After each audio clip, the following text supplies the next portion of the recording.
Hello students, आज हमें करनी है गणित की कार्यपत्रक संख्या 50 यानी वर्कशीट 50 और आज डेट है 2 नवंबर 2020।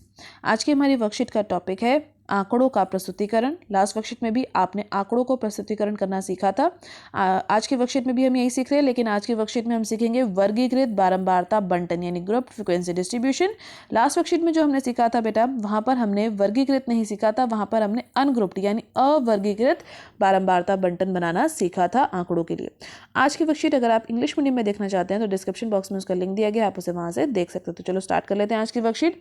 आज की वर्कशीट इतनी अलग क्यों है, खास क्यों है, सेम टॉपिक पढ़ रहे हैं जबकि हम क्योंकि आज हमें पढ़ना है ग्रुप्ड फ्रीक्वेंसी डिस्ट्रीब्यूशन टेबल। तो आपको नाम से भी समझ आ रहा होगा कि आज हमें ग्रुपिंग करनी है नंबर्स की।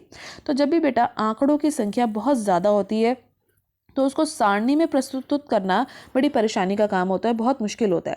इसीलिए हम आंकड़ों को वर्गीकृत कर देते हैं यानी ग्रुप्स में डाल देते हैं। जैसे कि आपको पता है, आपने लास्ट वर्कशीट में क्वेश्चन करा था ना, जहाँ पे 9th के स्टूडेंट के टेस्ट के मार्क्स दे रखे थे। अगर वो 9th के सभी सेक्शंस के टेस्ट के मार्क्स होते यानी सभी सेक्शन के सभी बच्चों के होते, या फिर 2 या 3 स्कूल्स के सभी बच्चों के टेस्ट के मार्क्स होते, तो उसको अरेंज करना, उन आंकड़ों को ग्रुपिंग करना बहुत ज़रूरी होता, क्योंकि उनको समझ पाना उस तरीके से अनग्रुप तरीके से यानी अवर्गीकृत तरीके से समझ पाना बहुत मुश्किल होता है, क्योंकि बहुत सारे नंबर एक साथ हमारे पास होते हैं। इसीलिए हम ग्रुपिंग कर देते हैं। जैसे कि अगर आपकी क्लास में बहुत सारे बच्चे तो वो मैम ग्रुप्स बना देती है ना, आपके कोई प्रोजेक्ट वर्क करना होता है तो भी आप ग्रुप्स में करते हैं। तो उसी तरीके से नंबर्स की भी हम ग्रुपिंग कर देते हैं ताकि हम उसको बेहतर तरीके से, बहुत अच्छे तरीके से हम उसको समझ पाएं। तो चलो स्टार्ट कर लेते हैं, समझ लेते हैं कैसे हम करते हैं ग्रुप फ्रीक्वेंसी डिस्ट्रीब्यूशन टेबल।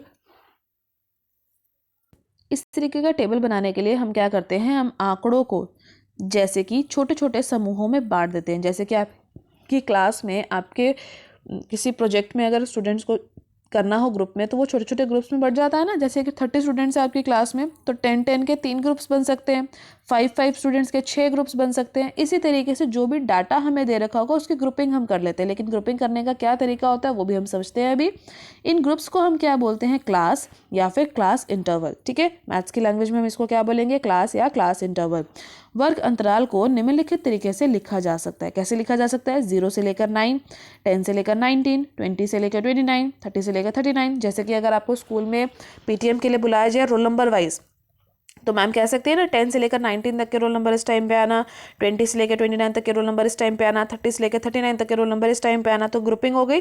अब इस टाइप की ग्रुपिंग को हम क्या बोलते हैं, इस तरीके के अंतराल को हम बोलते हैं नॉन ओवरलैपिंग इंटरवल, जिसको हम हिंदी में बोलते हैं अंतव्यापी वर्ग। ठीक है, यानी नॉन ओवरलैपिंग इंटरवल। अब यहाँ पे नॉन ओवरलैपिंग का मतलब क्या है, जिस संख्या पर हमारा पहला अंतराल खत्म हुआ उस संख्या से हमारा अगला अंतराल शुरू नहीं हुआ, इसी के लिए हम इसको बोलते हैं नॉन ओवरलैपिंग। अब इसमें यह समझना बहुत जरूरी है कि 0 से लेकर 9 तक के जो हमने अंतराल लिखा, वर्ग अंतराल लिखा, इसका क्या मतलब है, इसमें कौन सी संख्याएं भाग लेंगी, यानी इसमें कौन कौन इंक्लूड होगा। तो आपको ध्यान रखना है कि जब भी 0 से लेकर 9 तक का कोई अंतराल होगा, कोई भी अंतराल होगा, मान लीजिए 0 से 9, तो इसमें कौन कौन सी संख्याएं इंक्लूड होंगी। 0 इंक्लूड होगा, 1 इंक्लूड होगा, 2, 3, 4, 5, 6, 7 और 8। जब आप लिखेंगे 0 से लेकर 9 तक का कोई अंतराल, तो उसमें कुल 9 संख्याएं भाग लेंगी। 9 संख्याएं कैसे भाग लेंगी, देखो 0 से लेकर 9 तक गिनो, 1, 2, 3, 4, 5, 6, 7, 8, 9। 8वीं संख्या जब मैंने लिखी वहीं पर मेरी गिनती 9 की पूरी होगी, क्योंकि शुरुआत किससे करनी है, आपको 0 से करनी है और खत्म आपको करना है 9 पर। लेकिन 9 पे खत्म करने का मतलब ये नहीं 9 पर ही खत्म होगा, 9 संख्याएं जब पूरी हो जाएं तब आपको खत्म करना है। तो 9 संख्याएं कब पूरी हो गई, जैसे ही आपका 8 आया आपकी 9 संख्याएं पूरी हो गई।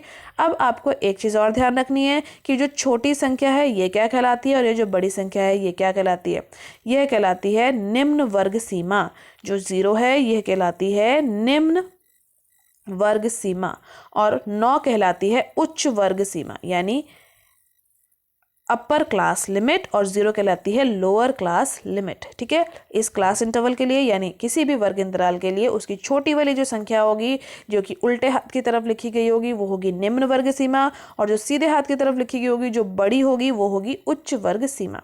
आपको ध्यान रखना है कि किसी भी वर्ग अंतराल में उसकी उच्च वर्ग सीमा भाग नहीं लेती, उससे सिर्फ जो छोटी संख्या होती है वही भाग लेते हैं। देखिए यहाँ पर लिखा भी हुआ है 0 से लेकर 9 तक के अंकों में कौन से अंक आएंगे। 0 के बराबर जो होंगे या उससे बड़े होंगे और 9 के बराबर या उससे छोटे अंक आएंगे। तो यही अभी मैंने आपको समझाया था।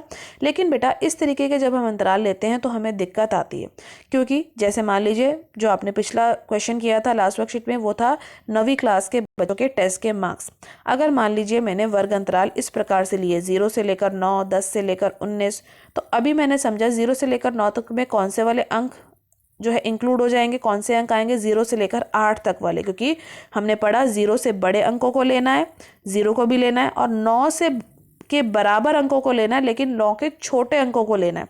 9 के बराबर या छोटे हों, तो छोटे तो 8 तक ही होंगे, 9 के बराबर वाले तो हम छोड़ना पड़ेगा हमें। इसी तरीके से 10 से लेकर 19 तक में जो अंक होंगे वो कौन से होंगे, 10 से शुरुआत करेंगे और 18 तक के अंकों को हम लिखेंगे। ठीक है, 19 से छोटे अंक तक हमें लेना था।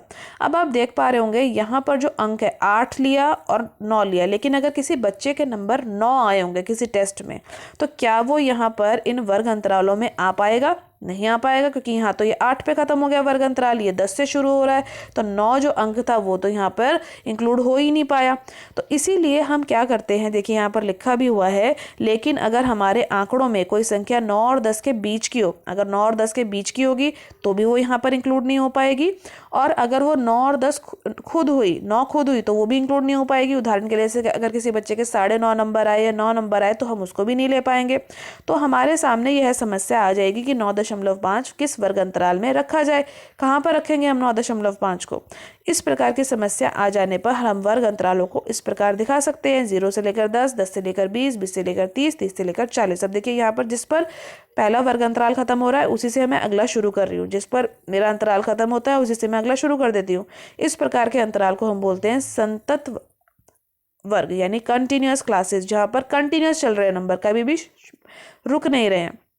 अब इस तरीके के अंतरालों में 0 के बराबर या बड़े अंकों को लेना है और 10 से छोटे अंकों को लेना है। इससे पहले वालों में हम 9 को भी ले रहे थे, लेकिन हम जो करते हैं बेटा जनरली जब भी हम वर्ग अंतराल लिखते हैं 9 से छोटे अंकों को ही हम यहाँ पर समझने की कोशिश करते हैं। तो चलो जो हमने वर्ग अंतराल सीखे उसको हम एक उदाहरण में अप्लाई करके देख लेते हैं। उदाहरण जो हमें यहाँ पे दे रखा है बेटा, उसमें देखिए क्या बोला हुआ है कि निकटतम सेंटीमीटर में मापी गई 50 विद्यार्थियों की लंबाइयाँ कुछ इस प्रकार है। किसी कक्षा के 50 विद्यार्थियों की जो लंबाई है वो नापी गई है सेंटीमीटर में और उसका डाटा आपको दिया गया है।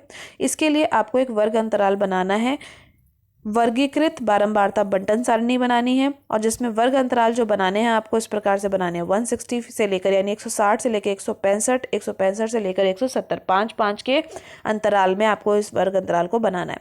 तो इसको बनाने के लिए सबसे पहले बेटा आपको ये देखना है कि इन सभी संख्याओं में सबसे छोटी जो संख्या है वो कौन सी दे रखी है, सबसे छोटा जो डाटा है, जो सबसे छोटा आपका आंकड़ा है वो कौन सा है। तो देखिए यहाँ पर सबसे छोटा आंकड़ा कितना था, 150 का।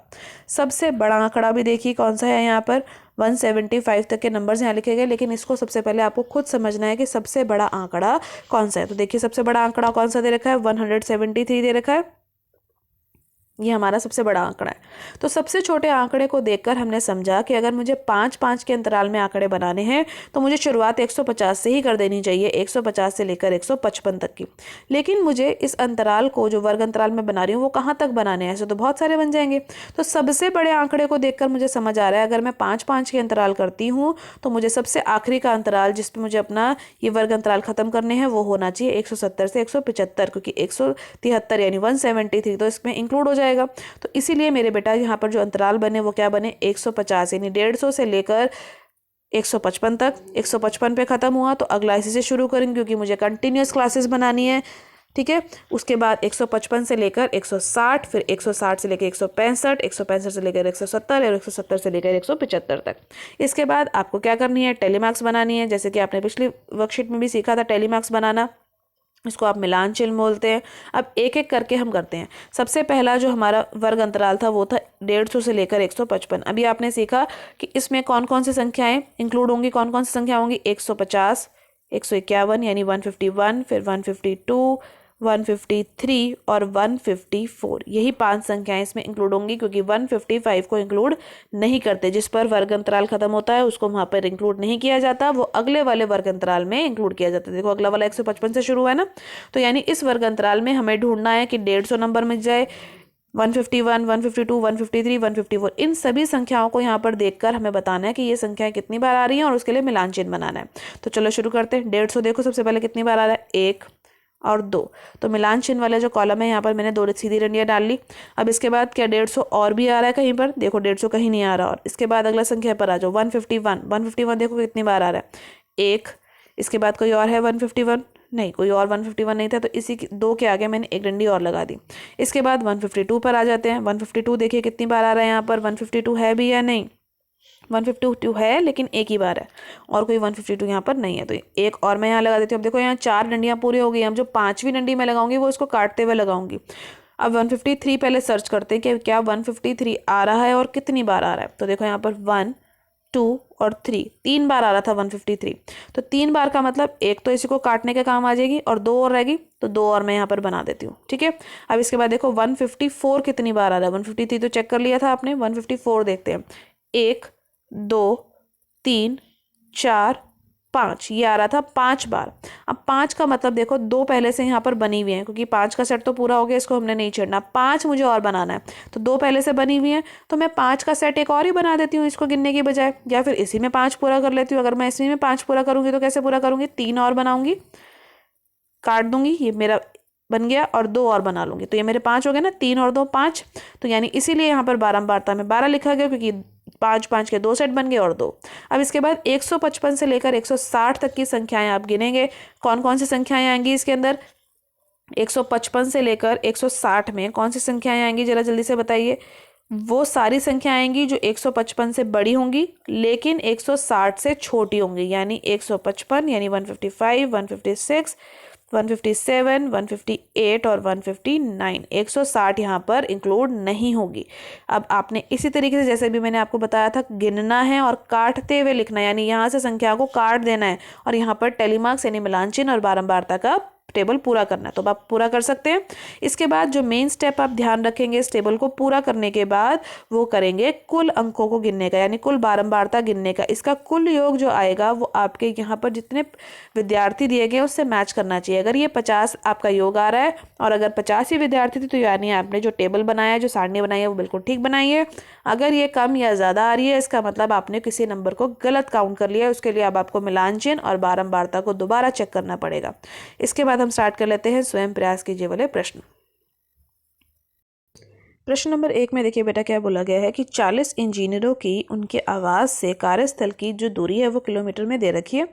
इन दूरियों के लिए आपको एक वर्गीकृत बारंबारता सारणी बनानी है और आपको पहला अंतराल पहले से बता दिया कि आप 0 से 5 ले सकते हैं, ठीक है। अब यहाँ पर मैंने आपको पहले भी बताया था, अंतराल दे रखा हो या नहीं दे रखा हो, सबसे पहले आपको चेक करना है कि सबसे छोटी संख्या और सबसे बड़ी संख्या यहाँ पर कौन सी है। तो सभी अंकों में से सबसे छोटी संख्या है मेरी 2 और सभी अंकों में से सबसे बड़ी जो संख्या है वो मेरी है 32। तो इन संख्याओं को देखते हुए ही मैं अपने अंतराल बनाऊंगी। ऐसा अंतराल बनाऊंगी जिसमें 2 और 32 दोनों इंक्लूड हो सके।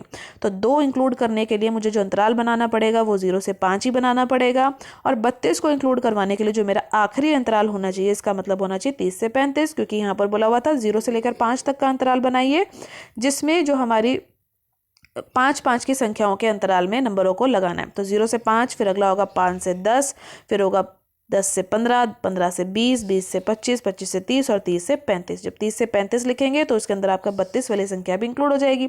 अब इसके बाद देखिए बेटा 0 से लेकर 5 तक की संख्याओं में अभी मैंने आपको बताया था कौन कौन सी संख्याएं इंक्लूड होंगी, 0, 1, 2, 3 और 4, सिर्फ यही संख्या इंक्लूड होंगी। 5 यहाँ पर इंक्लूड नहीं होगा। वो कौन से इंटरवल में, कौन से वर्ग अंतराल में इंक्लूड होगा, 5 से 10 में।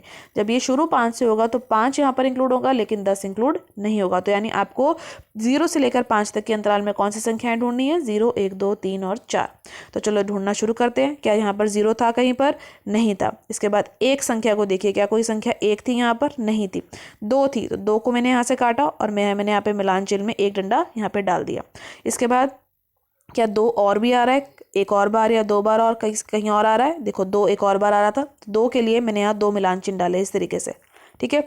2 खत्म हो गया। अब इसके बाद 3 देखते हैं कि यहाँ पर 3 कितनी बार आ रहा है। 3 यहाँ पर गिनना देखते हैं, शुरू करते हैं। 1 काटते भी जाएंगे बेटा साथ के साथ।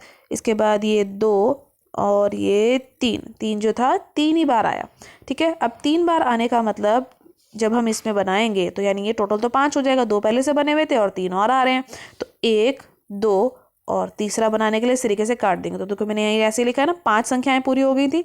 इसके बाद हम अगला अंतराल लेते हैं, अगला अंतराल है 5 से 10 का। 5 से 10 के अंतराल में भी हमें इसी प्रकार से संख्याओं को गिनना है और यहाँ पर मिलान चिन्ह बनाते जाना है। सभी अंतराल में आप इस प्रकार करेंगे। जैसे देखिए 30 से लेकर 35 तक का अगर हम अंतराल लेते हैं तो एक लास्ट वाला अंतराल और देख लेते हैं। बीच के अंतराल आप खुद करिएगा बेटा और चेक कीजिएगा कि आपके उत्तर इसी प्रकार आ रहे हो जैसे यहाँ लिखे हुए हैं।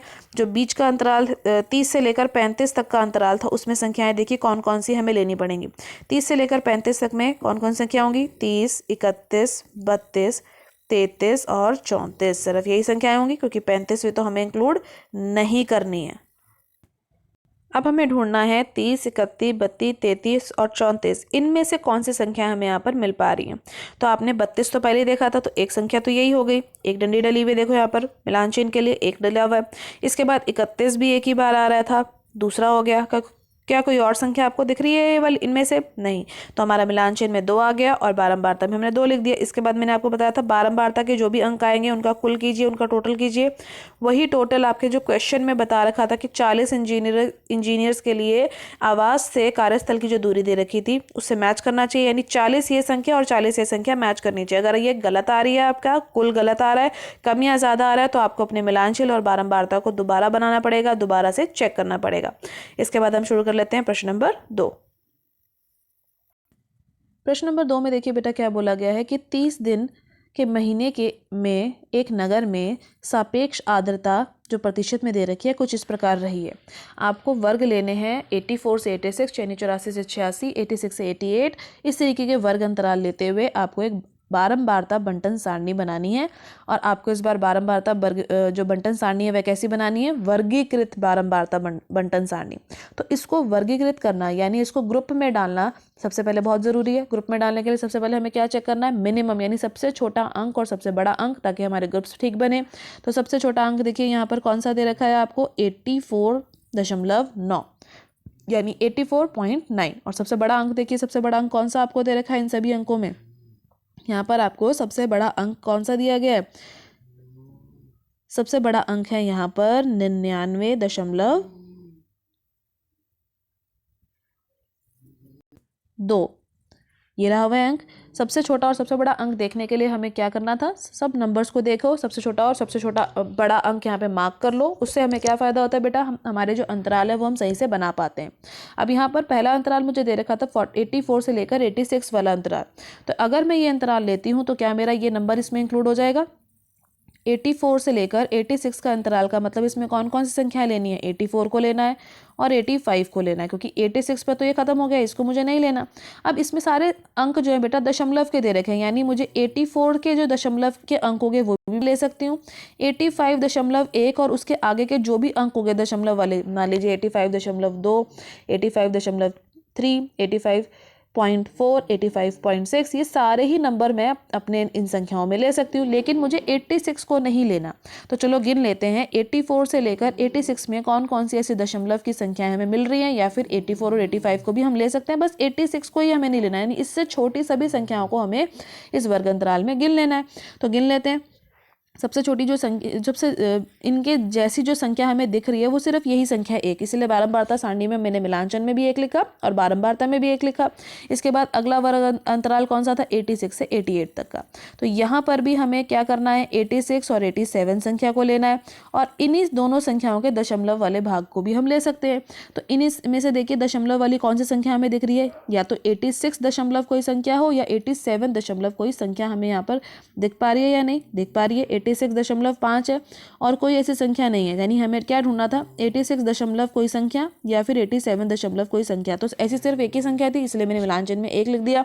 अब इसके बाद अगला वर्ग अंतराल कौन सा है, अगला वर्ग अंतराल है मेरा 88 से लेकर 90 तक का। ठीक है, अब इस वाले वर्ग अंतराल में भी हम देख लेते हैं 88 से लेकर 90 तक के वर्ग अंतराल में देखने कौन सी संख्या है, सिर्फ और सिर्फ 88 और 89 को। और उसमें भी अगर इनके कोई दशमलव वाली संख्याएं हैं उनको देखना है, मतलब इनके दशमलव के आगे कोई भी संख्या हो सकती है, बस उसी संख्याओं को हमें यहाँ पे ढूंढना है। तो चलो देखो 89.2 एक संख्या मिल गई। इसी तरीके से देखो 89 या 88 से रिलेटेड कोई और संख्या है, यहाँ पर 89 खुद है, तो दूसरी संख्या तो ये खुद ही हो गई। तो ये चारों तरीके की कोई भी संख्या हमें ढूंढनी थी, तो 2 संख्याएं मिल गई ना इसमें भी हमें, 88 से लेकर 90 वाले में 2 मिल गई, और 2 ही मैंने मिलान चिन्ह और बारंबारता में लिख दिया। इसी प्रकार बेटा आप इस टेबल को कंप्लीट करेंगे और आप देख पा रहे होंगे यहाँ पर जो लास्ट वाला वर्ग अंतराल लिखा है वो लिखा है 99 से लेकर 100 तक। अब लास्ट वाला वर्ग अंतराल क्यों लिया, क्योंकि सबसे बड़ी संख्या मेरी क्या थी, 99.2। सबसे बड़ी संख्या इस वर्ग अंतराल में पूरी आ जाए, इसलिए जो वर्ग अंतराल है यहाँ पर 99 से लेकर 100 तक लिए गए। अगर यहाँ पे मान लीजिए कोई संख्या होती 100, अगर इन्हीं में 100 भी एक संख्या होती तो मुझे वर्ग अंतराल कौन सा लेना पड़ता, 100 से लेकर 102 तक के वर्ग अंतराल तक मुझे जाना पड़ता, यानी अगला वर्ग अंतराल मुझे यहाँ लिखना पड़ता 100 से लेकर 102 तक का, क्योंकि 100 जो है इस 98 से लेकर 100 तक में इंक्लूड नहीं होता। तो अब आप क्वेश्चन समझ पाए होंगे। इसके बाद मैंने आपको एक बहुत इंपॉर्टेंट चीज़ बोली थी कि जो भी आपकी ये बारंबारता आएगी इसका आप कुल ज़रूर कीजिएगा, और ये कुल, और जो क्वेश्चन में यहाँ पर दे रखा होगा कि ये जो डाटा है, जो आंकड़े हैं, कितने चीज़ों के लिए दे रखे हैं, ये मैच करना चाहिए। अगर आपका ये डाटा मैच कर जाता है तो यानी आपकी बारंबारता बंटन सारणी बिल्कुल सही बनी है। अगर ये कम या ज़्यादा आ रहा है तो आपको दोबारा से काउंट करना पड़ेगा, दोबारा से गिनना पड़ेगा कि आपने कहाँ गलती करी है और आपने कौन सी बारंबारता सारणी में, इस बारंबारता सारणी में कौन से अंक को छोड़ दिया। तो आज की वर्कशीट के क्वेश्चंस की प्रैक्टिस कीजिए, एनसीईआरटी में इससे रिलेटेड जो भी और क्वेश्चन है उसकी भी प्रैक्टिस कीजिए। आज की वर्कशीट का ये वीडियो अच्छी लगी हो तो लाइक और शेयर करना मत भूलिएगा। चैनल को सब्सक्राइब कर लीजिए अगर पहली बार आए हैं, ताकि आपको अगले आने वाली वीडियो की नोटिफिकेशन टाइम से मिल सके। Thank you for watching students.